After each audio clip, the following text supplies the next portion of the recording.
ఒక బౌల్లో కొంచెం బియ్యం, కొంచెం కందిపప్పు, కొంచెం పెసరపప్పు, ఆరెంజ్ కలర్ కందిపప్పు వేసి, తర్వాత మెంతాకు, ఇది పాలకూర వేసి, తర్వాత బ్రొకోలీ అంటే గ్రీన్ కలర్ ఏమన్నా వేసుకోవచ్చు, 2 గార్లిక్ వేసాను, తెల్ల ఉల్లిపాయలు, అండ్ ఇవి స్వీట్ పొటాటో, ఇవి మా ఊర్లో పండినాయి.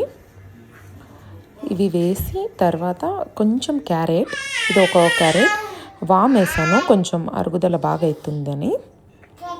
సో వామ్ తర్వాత కొంచెం చిటికెడంతా పసుపు వేసి బాగా అంతా కలిపేసి, ఒక గ్లాస్ వాటర్ వేసి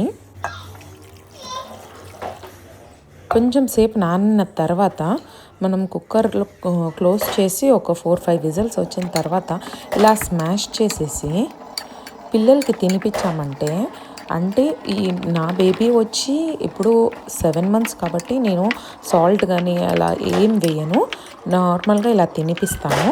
సో ఇలా మొత్తం స్మాష్ చేసి తినిపిస్తాను. ఇలా చేసి పెడితే మనకి ఫైబర్, కార్బ్స్, ప్రోటీన్ ఫుడ్ అంతా బాగా అందుతుంది పిల్లలకి. సో అందుకు ఇందులో పెట్టేటప్పుడు కొంచెం నెయ్యి వేసి ఇలా పెట్టామంటే పిల్లలు చాలా బాగా తింటారు. మీరు చూడొచ్చు, నా కొడుకు చాలా హ్యాపీగా తింటాడు. ఇలా రోజు ఏదో ఒక వెరైటీ చేసి పెట్టామంటే పిల్లలకి బోర్ కొట్టకుండా చాలా ఇంట్రెస్టింగ్గా తింటారు. నా బాబు వచ్చి 7 months ఓల్డ్. సో మీకు ఇలాంటి ఇంట్రెస్టింగ్ వీడియోస్ పిల్లల ఫుడ్ కోసం కావాలంటే నాకు కమెంట్ చేయండి, నేను డైలీ ఒక వీడియో పోస్ట్ చేస్తాను. Thank you all.